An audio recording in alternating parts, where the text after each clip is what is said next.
Tunapozungumzia USCF ni University Student Christian Fellowship, yaani umoja wa Kikristo wa wanafunzi wa vyuo vikuu na vyuo vya kati Tanzania.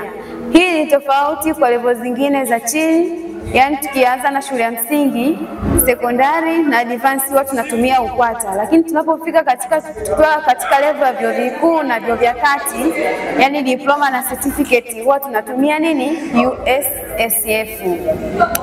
Karibu sana katika Chuo Kikuu cha Dodoma. Jisikie upo nyumbani. Karibu sana. Asante. Nashukuru sana madam kwa maelezo mazuri. Kwa kuendelea pia madam, naomba niweze kitu kimoja. Mwaka wa kwanza anaweza kuwa na maswali mengi ya kuuliza. Anaweza kuwa anasikia neno labda championship ya Chuo Kikuu cha Dodoma. Labda ameona kwenye mtandao wa kijamii, amesikia mtu anazungumzia.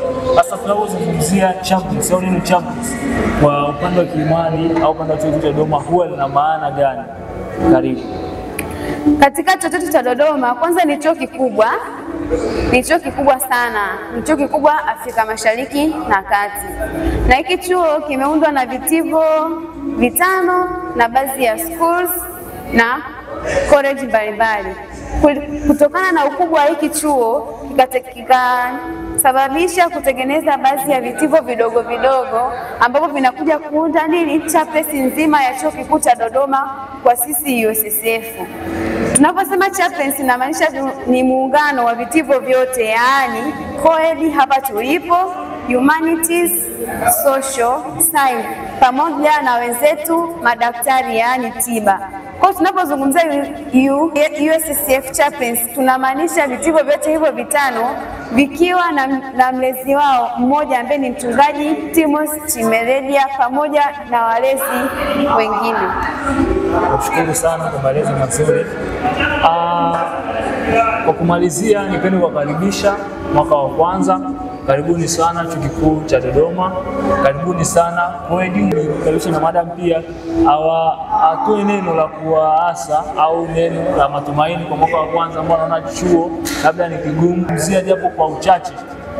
Katika nyanja hiyo naweza nikazungumza kwamba tunasikia perception mbalimbali, watu wengi wakiwa na mawazo yao tofauti kuhusiana na chuo, kwamba mtu akija chuo atabadilika, akija chuo hataweza kusimama, akija chuo hapana Bwana, akija chuo hapana Mungu.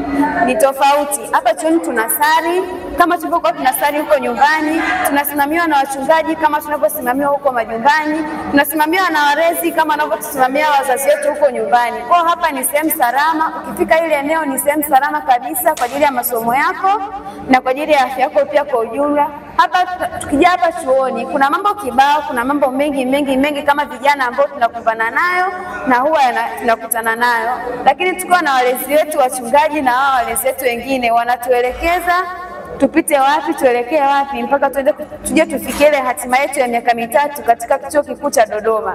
Kwa na kuhamasisha mwaka wa kwanza, ukifika hapa utakutana na watu wengi wenye huka mbalimbali, wametoka sehemu mbalimbali.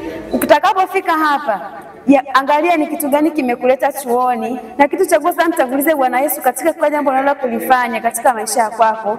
Itakuwa ni rahisi wewe katika kulifikia lile lengo ulilokuwa umelikusudia katika Chuo Kikuu cha Dodoma, na lile kusudi ambalo Bwana alikuwa amekutia katika Chuo Kikuu cha Dodoma. Karibu sana, jisikie uko nyumbani. Karibu Chuo Kikuu cha Dodoma.